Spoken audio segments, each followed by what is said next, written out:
Hello, everyone. Good morning, good afternoon, good evening, wherever you may be. My name is Sola Abulu. I'm the principal consultant of Sola Abulu and Associates, and I am here to record a short video about reflecting on the state of the communications profession in Nigeria in 2025. And I'm going to be doing a series of videos that's just going to be talking about my reflections, in different forms, but this is the first of them. So, and I have a number of things written down, and I think I have about 12 points, but it's not even up to, I have more to say, but let me just kick off with this, so that I don't make this to, I don't say this all at the go. So, first of all, and these reflections are what I've observed throughout this year in terms of where the profession is going.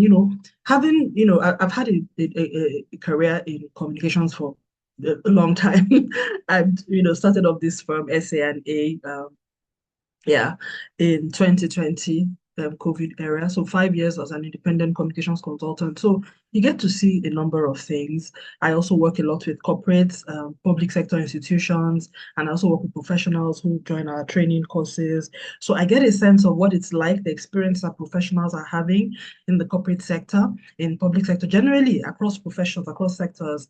And I also have a sense of, how communications plays out. So I work with businesses, so actually I work with management teams, C-suite leaders, decision makers. So it gives me a sense of, how businesses perceive communications as opposed to the experience that professionals have in the organizations as well. And across sectors, I can compare because, I'm working across several sectors as well.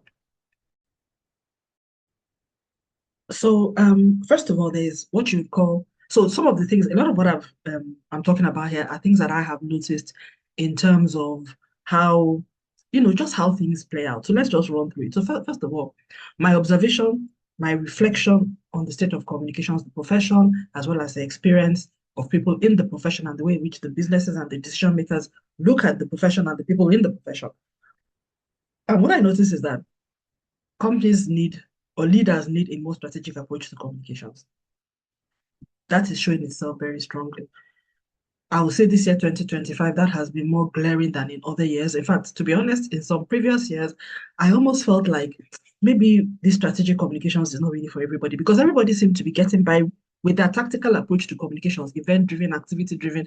They decide what they're going to do and then try to walk backwards, as in you already tell yourself, I'm going to have a town hall or let's hold a conference. You're not even asking yourself, who am I, what am I trying to achieve? Is this what is needed? Who is the audience? You just walk from the answer. You know what I mean? Like, yes, the answer is four. How do we, what kind of, how many portions do we need to put together to arrive at four? That's the way communications is done most of the time in most places. So I was almost getting to that point that, okay, maybe local companies don't really need this strategic communication. Maybe it's more for big institutions, multinationals, and everything, because everybody seems to be getting by with that very tactical approach. But 2025 exposed a lot of people. I mean, and all through our training courses, I had, in fact, I was never able to reuse a case study in any session that we had. And last year we had about, this year we had about eight courses running every month, live courses online. And I mean, all in all, cumulatively eight courses. And we had there were just too many cases to choose from because there was just a lot going on, and everything was pointing to the same thing. Strategic communications at the end of the day is what keeps you out, helps you to manage complexity. It's what helps you to engage with your stakeholders. It helps protect your brand, it protects your reputation. And if you don't know how to do it and you don't have people or who can help you with it, when challenges come, you are going to you look very bad. And we saw major brands really, really look very bad this year. It's happening globally, it's happening in Nigeria. I won't be naming and shaming this video. Anybody who follow me on LinkedIn, there's some of these things that we talk about. People who have attended my courses, they've seen a bit of that. And some of the articles I'll be writing in the next few weeks or days or so, I will mention some of them, at least just in passing. So companies are now needing a more strategic approach to communications. So if you're in the field of communication right now as a professional, it's not optional anymore to know what strategic communications is and how to practice it because it's getting to that point that it's no longer a nice to have. It's becoming a need, even in Nigeria, locally for local brands, national brands, for even for small businesses in some cases, depending on the kind of complexity or drama that comes your way. Number two, strategic thinking.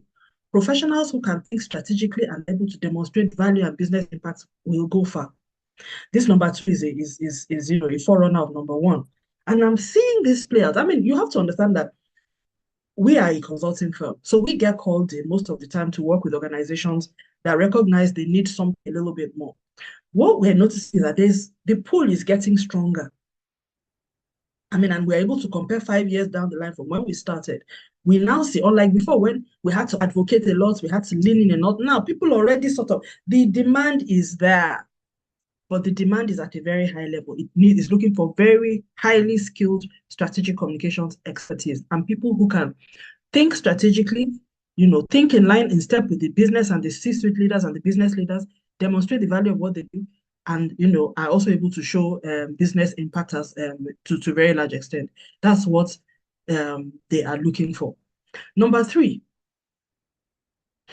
I still see that a lot of people are winging it in the profession. There are too many of us winging it in the profession, and it's harming all of us because there is no respect at the working level. And I see this because I said a lot of people come into my courses, some of the things that I hear, even my mentees, people who, I always, when I hear some of these stories, I'm always trying my best not to, I try to compose myself. But many of the things are shocking because, not shocking because, in a way, not so, it's shocking. They're actually shocking because you realize that it shows, first of all, the environments in which a lot of professionals are working. You working in environments where people don't understand communications, also working in a place where the value of communications is not there. And there's just a lot. So people don't even know what you're doing. They don't know what you're supposed to be doing. There is no, it's just really tough. And I see that what then happens for me, the worst is even at the recruitment level, because even at the HR level, HR recruiters do not know the difference within our profession. They think we're all the same. And I mean, and this is like, imagine, this is really hurting us as a profession. And I could do this, I could have done this video and made it focus on the world or global, but I want to situate it in Nigeria because I've also seen that it's not the same in other African countries. It's not like this in East Africa. It's not like this in Kenya. It's definitely not like this in Kenya. It's not like this in Tanzania and other parts of Africa. They're actually far ahead of us in terms of structure and standards for strategic communications at a national level. And I think there's more understanding, in those places about the communication specialists have their own track, PR people on their own track, because PR and comms also some people like that. But what I mean is that there is that understanding of when I need a communication specialist, this is the kind of person I should look for. These are the skills, these are the competencies. We don't have that in Nigeria. So for that reason, a lot of people, the entry level is very low. Even the recruiters don't know what they're supposed to be looking for. They don't know that their skills and their mastery levels. They don't know that a media specialist is different from an internal comms specialist. They don't know the difference between a PR person and a media practitioner. They don't know that some people are gifted to do stakeholder relations, but they cannot do any other type of communications. And so everybody there's just a lack of understanding, and it's really harming us as a profession. So I also see that there's lack of respect for the profession within the most communications professionals are working in an environment where that professional respect is not there. From their peers, from the leaders, they have a communications person because they know that they need person, but that respect is not there. There's not much respect for the and I don't want to go too much into that, but that's the current state. I am not yet. I hope that by next year, if I do these reflections, I'll be able to say I'm saying things improving.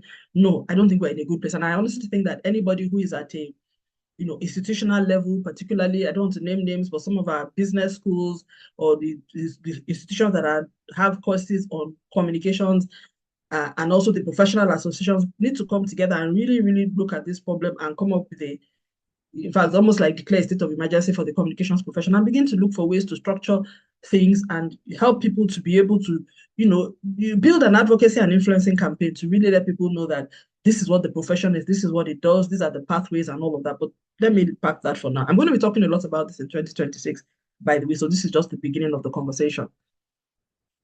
So identity, I also think, and you notice all of the points they are leading and building a case, each one leads to the other. Identity, I believe that the profession needs to be able to explain itself better to the business and the recruiting world. A follow up to the question that I made before. I see it, like I said, I'm in consulting, so I see these things. People do not know, recruiters do not know the difference between PR and communications roles. In most of the time, it's when international organizations are recruiting, you can see that they know what they're recruiting for. So all what I'm saying does not apply to multinationals and international organizations. They know when you read the job description, you can tell they will cherry pick the skills and the competencies that they need. Even their job title is very intentional. They would say, oh, the job title will show you what they're looking for. If media is a very important part of the job, they will make sure that media is in the job title. But they will be very, very specific. It's not that specific in non-international brands, local Nigerian brands, even when they're leading brands, they're national brands, the very big ones.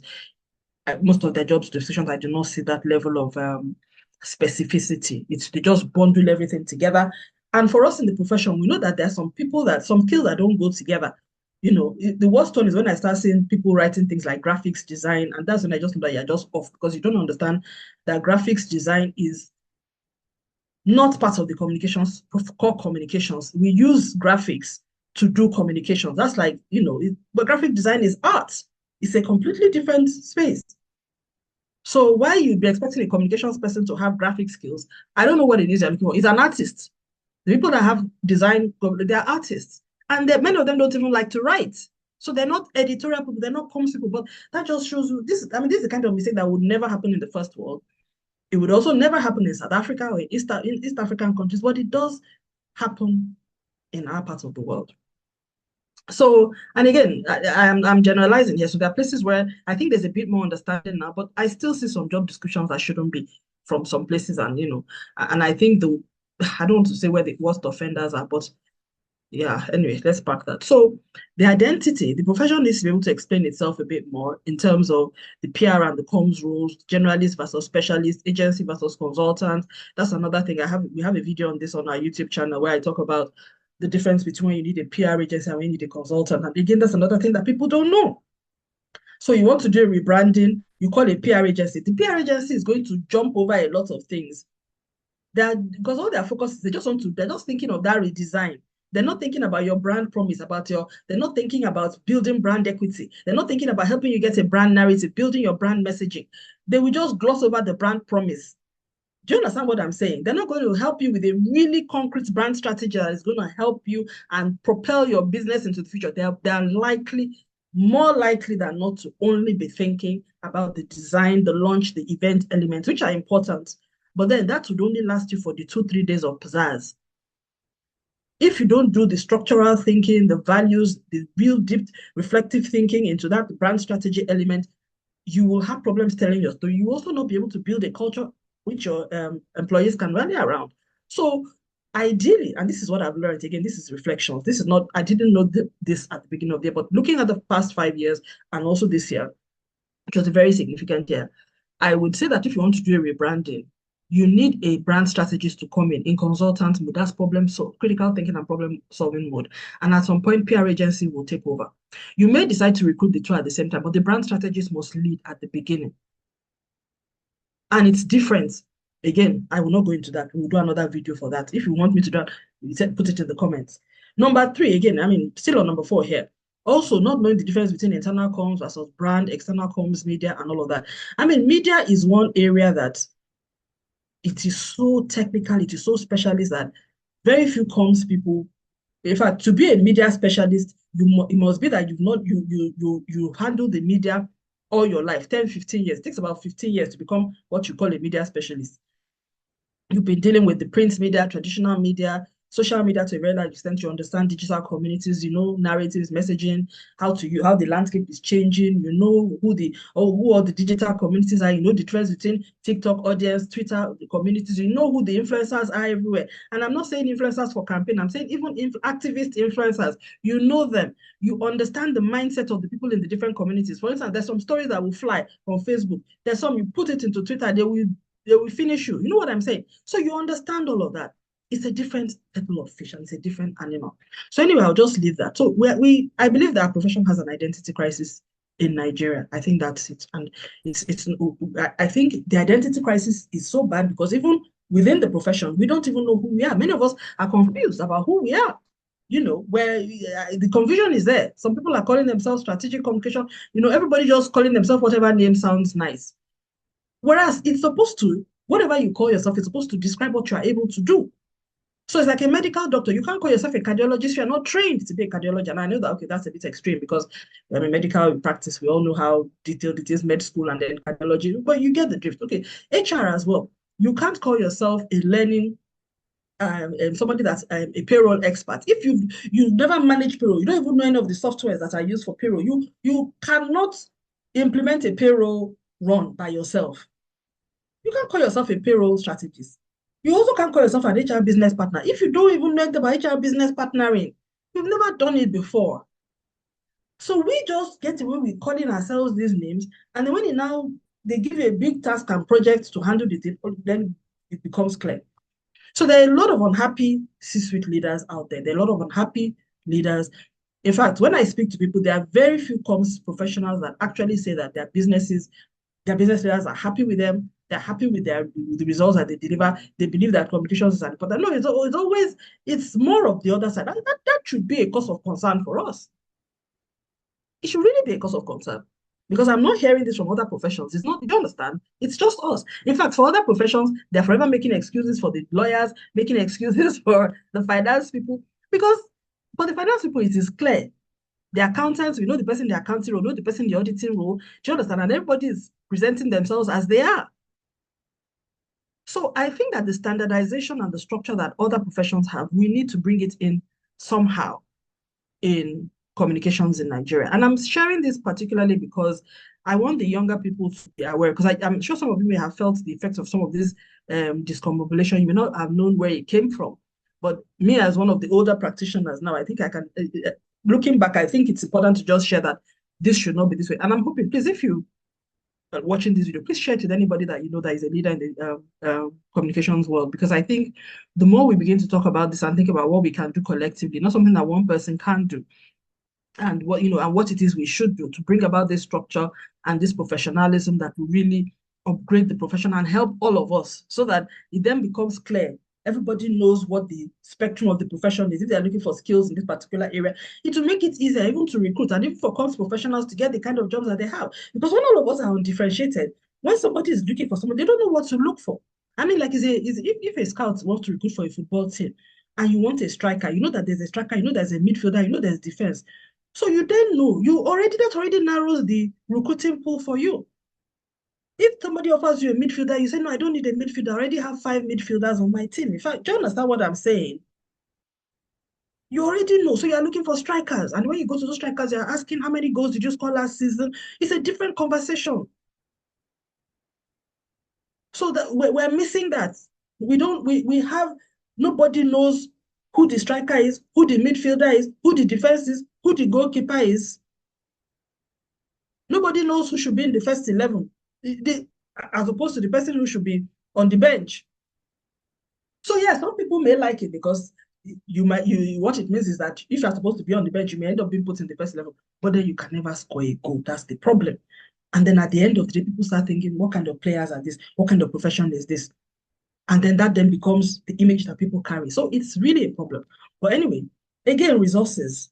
It's also becoming clear to me that the era of one-man comms team is over. Not everybody has realized. What I'm saying is that any team that is a one-man communications team, you cannot be effective. I'm not saying you must recruit people, but I'm saying it's either you are one man and then you have a team, agency out there, but you are one man doing everything by yourself with no support. And I'm not saying agency that you will call in once in a while. I mean agency that is working to you day to day, creating content, doing everything for you. 1 plus X.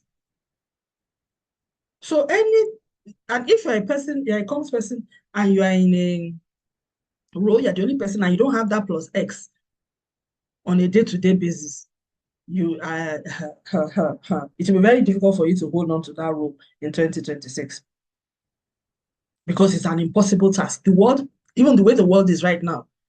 I mean, Nigeria, if you're in Nigeria, you know how it has been. This last quarter has been crazy. You stay off your phone 6 months, the next thing you hear, they've gone to, do you understand? As in the news cycle is wild. So how can you be supporting a major brand? 24/7 vigilance. How will you achieve it as a one-person team? So these are things, and again, these are things that are only here again in Nigeria. This does not happen anywhere else. It's in Nigeria that I will hear that a brand will say one man communications team. How? I don't get it. Will you have a one-man HR team? Will you have a one-man finance team? Will you have a one-man commercial team or a product? Why then? Nobody is saying you should employ 10 or 20. But why one? One. If that one person falls ill, as in, I don't even get it. What's your plan? So what happens to that one person is overworked, can never go on leave, because even when they're on leave, they're not on leave. Very, very inefficient. These are the things that we should change for 2026. So anyway, okay, invest in yourself. So with this whole scenario that I've painted, if you are somebody that you're in this one man comes team scenario, you are better invest in yourself. Because a company that does not even deem it fit to invest in a plus one. Because if anything happens, God forbid, to that person, the person jackpots to or decides to go to Canada overnight without notice, they are not even worried, because I would think that every major brand would at least, you will have a backup for your, do you understand? Just like spare tire. You don't even have a spare tire comms team person. In a spare tire for your comms team. Do not allow your growth to be dictated by their pockets, or by the current value that they have placed on you. I won't say anything more than that. Number 7, career pathways. I think, and this is talking to us older professionals, if you are one of us, I think there's a need for us to help create guidelines on career pathways for young professionals, so that they can know what it takes to move along a specific pathway or direction in profession. They don't have any sense of, nobody's giving them any direction. It's true, in our time too, nobody gave us direction. But then the profession wasn't as developed as it is now. So it wasn't as broad, it wasn't as wide. So really, it was a narrow pathway anyway. So, and there was nothing to, we were just doing PR, doing events. We ourselves didn't even know where we're going. But now it's much broader. There is a greater scope, and it's going to change more as the world continues to grow. Even, I mean, now with this whole AI, artificial intelligence thing, I would imagine that there will be a whole practice area in misinformation, fake news, and the threats of AI. There'll be people that will be developed along that line. So we have to begin to, but if you don't put these pathways in place, people cannot begin to put themselves into it and begin to invest that time and grow as time goes along. There's also one thing that I put in here, which I think I forgot, which is about apprenticeship. A major reflection for me in 2025 was also the importance of apprenticeship, because I also found out that even for me in my life, people look at me and they ask me, how is it that you've been able to do communications nonstop for 30 years, PR and comms? I never branched, I never transitioned to anything else, I never went into this or went into that. And it's really because, to realize that I give God the glory for this, I went through a period of apprenticeship.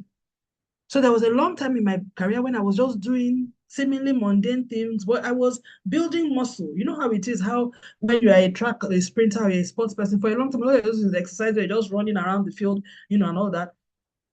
But nobody has given you a shirt. You haven't, gotten a ticket to say, go and run in the Olympics or play or do this or whatever. But then you are building muscle, you are building stamina, you are building expertise. So, but by the time you now begin to, leadership comes and all of that, you are ready. So that period of apprenticeship, and I've seen that a lot of young people, because they don't know that there's that period of apprenticeship, they want to catapult. Everyone wants to call themselves a leader. I am a specialist. I am an expert. Expert after 5 years. No, you are not an expert. You are promising talent. You are future talent. You can't be an expert after 5 years. There is no profession where you can be an expert after 5 years. I mean, you could have had a lot of wonderful, massive, you've done things that no one else has ever done. That's fine. But time in profession is a very important thing, because there are things that you will see in 5 years, there are things that you see in 10, just like me, like I said, SA&A, 5 years down the line, what we've seen in 2025 is completely different from 2024, 2023, not even talk of 2020. What I've seen in the last 5 years is also different from what I've experienced in the last 22 years. Of course, the 22 years have, helped to, prepare one for these 5 years, but it's different. So time is a factor. So apprenticeship should be something that, so, we should all think about. So don't think that, oh, you are just wasting your time or whatever. No, make sure it adds up. So advocacy again, and this leads to what I said before. I think those of us who are senior professionals, we need to do more advocacy in this space, and think about how we can, influence the associations and the organizations that we belong to or we lead to, help to create standards and structure and processes for the communications practice in Nigeria in particular. And I'm hoping that somehow, opportunities will present themselves in 2026. And this is, I'm speaking this out into the universe and believing that God will do his thing as well. So number 9, purposefully build. I think we should also purposefully build communities of practice. And I think some people are doing this very well, like the Comms Avenue. What I would like to see is that um, let's do things whereby we are like media specialists, community of practice for media specialists, community of practice for internal communications practitioner, for development communications people, for communications generalists and specialists, for corporate communications leads, so that let's develop those communities of practice so that people who want to go in that line, they can be mentored, they can be coached, they can travel. You know what I mean? And then everybody knows. And I want us to begin to recall ourselves these things on your LinkedIn bio. Don't call yourself a strategic communication if you don't know what you're doing. If you're a media specialist, say it. If you're an internal communication specialist, say it. If you're a stakeholder relations manager, say it. If you're a public affairs specialist, say it. If it's government relations you do, say it. If it's PR that is your thing, then say it. So that people can begin to see the spectrum and the specialisms of our profession. And just to use some terminology, I want to explain. A generalist is somebody that, like does many things. I don't want to say jack of all trades, but the person, has general skills. Specialist is when highly specialist, just in that area, you are very, very good at it. And most of us should have generalist and specialist, or some of us should have.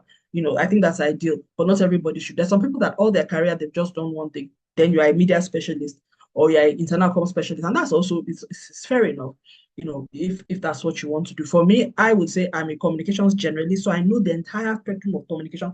I've worked it as a corporate communications lead for many years. I have done that. But I'm also a crisis management expert, crisis communications expert, reputation management expert, or specialist, I would say. Brand strategist. I'm also on brand. So brand and reputation management, I would say I'm like a specialist in those areas. Communications strategy too. I'm also a specialist, but I would call myself a generalist on the spectrum of communications, but specialist in those 2 areas. I am not a media specialist.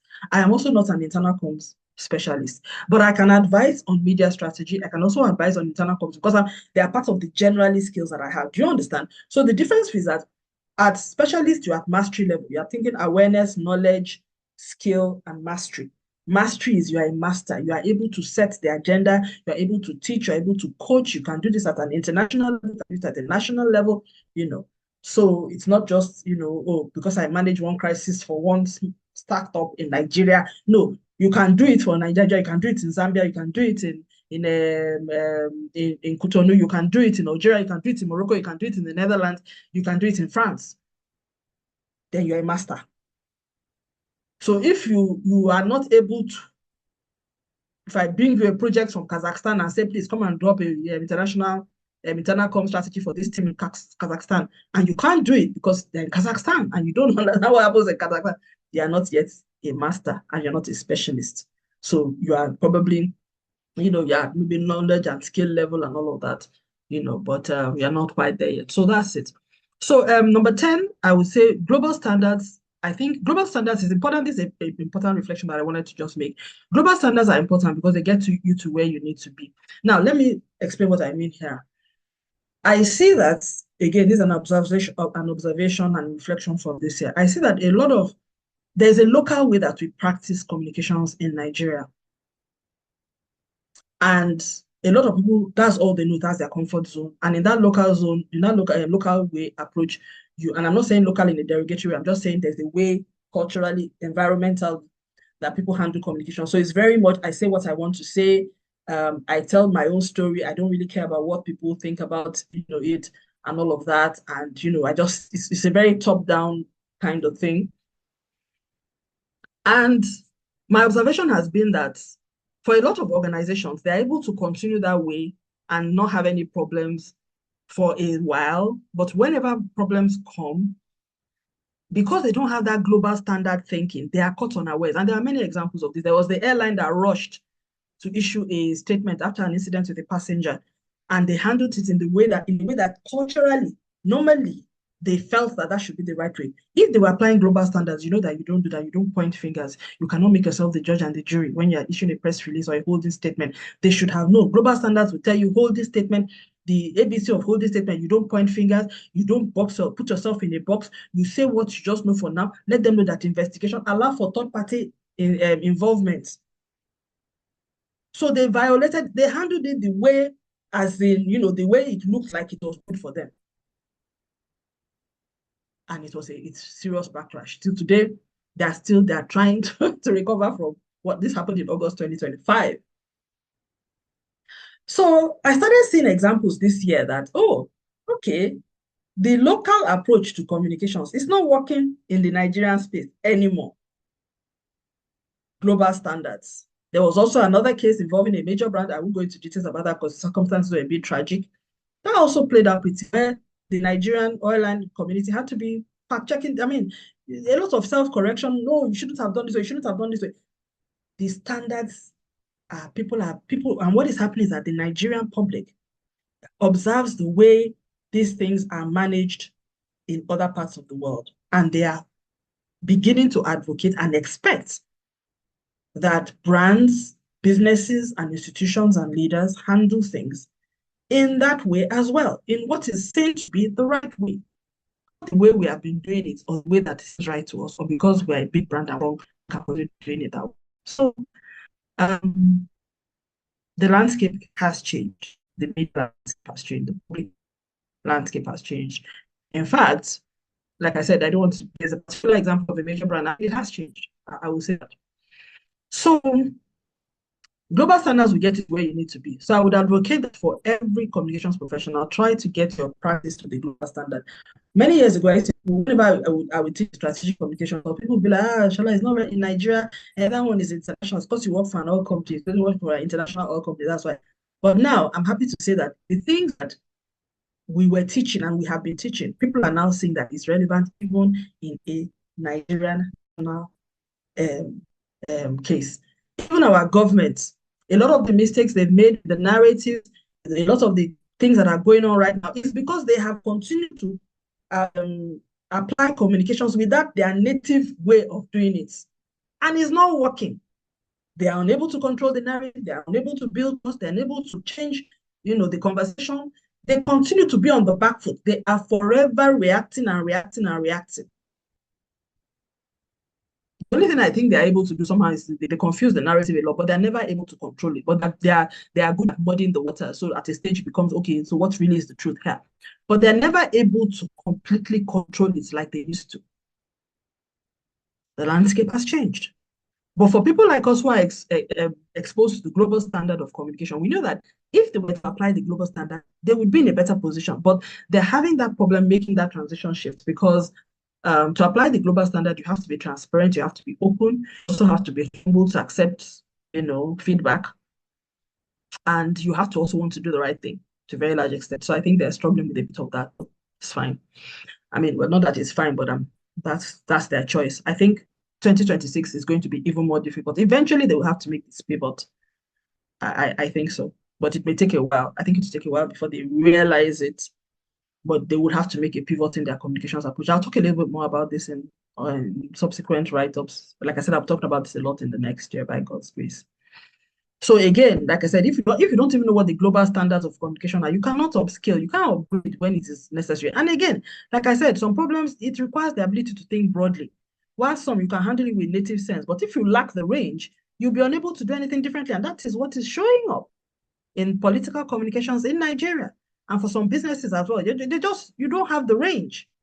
So I'm sounding this warning to communications practitioners in Nigeria right now that the landscape is changing, societal expectations are rising, communications, digital communities are becoming more solidified and exerting their influence upon businesses, upon brands, upon politics and society, and they are demanding a higher level of practice that may not be native to the culture and the societal history, but they're expecting it and they're demanding it. So you have to be able to rise up to that expectation when needed. And you will not know when that call will be made from you. So, which brings me to my point 11. So, you have to proactively build expertise. Do not over specialize until you are sure of what you want to be in the next 10 to 15 years. I say this again because I see a lot of young people. Again, another reflection from 2025 is I see people specializing too early. I think they're just really narrowing themselves down. Um, and sometimes I think just it's too early, because by the time you box yourself into a corner, 10, 15 years down the line, there's certain transitions you cannot just to be much more difficult to transition if at all you want to. So I'm not saying be all over the place, but I'm saying just be aware that there's a world bigger than where you are currently. And you know, don't shy away from opportunities to explore a little bit of that, either through voluntary works, you know, how would I say, volunteering for certain things and all of that, if possible, and also attending trainings if that would help. You can the lot the YouTube channels. Our YouTube channel is there. You can attend all of the webinars, things on LinkedIn. Just follow people that that would help you build that expertise, and also learning a lot about the spectrum of communications as a whole, of which there's quite a lot of that. So again, we also have a lot of material that shows that we also have courses, 5 courses that are, paid for courses, accredited courses on different aspects of communications. You can go to our learning page and have a look at that, learn.sholaabuluassociates.com, and then just look at that. And that you just reading the material shows you the sort of the range of the practice, because a lot of our courses are based on a structure that covers the key elements of end-to-end communications. So finally, think long term. And this is speaking to young communications professionals. Whatever you're doing today should be 50% geared towards fulfilling your needs for today and 50% towards your tomorrow. So don't be so focused on, okay, yeah, this is what I need right now to get my hair and now. And I'm saying this because this was a mistake that was I made. Then we didn't plan for the future. It took me like, I think I was like 10, 15 years into the practice then when, certain things were happening in my organization. I just realized that, oh my goodness, if I was to lose this job now, I would not be employable anywhere else. And I realized that I needed something extra. So with the leading of God, I was led to go back to school, business school, and that's how I got my MBA. And that was like the best decision ever, because it taught me about leadership, business leadership, and it gave me confidence, brought me into a network of wonderful people that we're still in touch with to today. And guess what? Even my organization noticed the difference in me. It was a 2-year program, and within the 2 years, I remember one day I walked out of a meeting, and one of my peers called me and she said, Shola, what was that? I said, what was that? She said, who was that person talking? I said, what was different? She said, "Ah, you were talking like somebody with authority." I was stunned because I didn't realize that I was talking like that. And it made me realize that, okay, if this person has attended meetings with me before and did not notice has noticed a change, then only God knows how I was presenting myself before. And probably that's why there was always being passed up in promotion and juicy jobs and things like that. But I kid you not, after the business school, everything changed.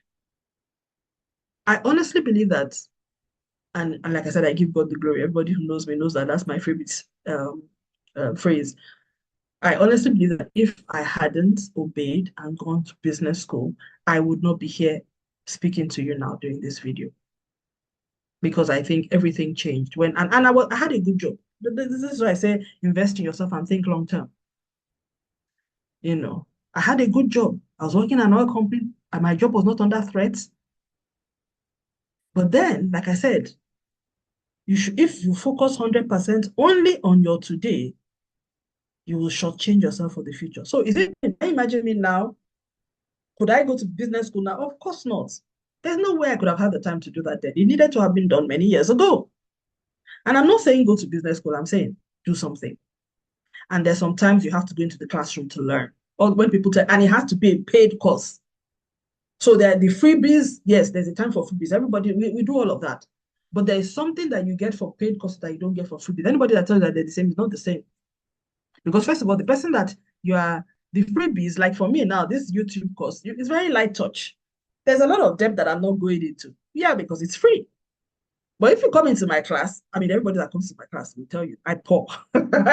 Jonathan, yes, you get content. We go in deep. We do simulations. We can't do that on, I can't do that on here. So everything has its time, everything has its place. So I think I'll just leave it at that. Those are my reflections on the state of the communications profession. These are taking much longer than I planned it to be. But I hope you enjoy watching this and please stay tuned as we continue this conversation till the end of the year and well into the new year. Thank you.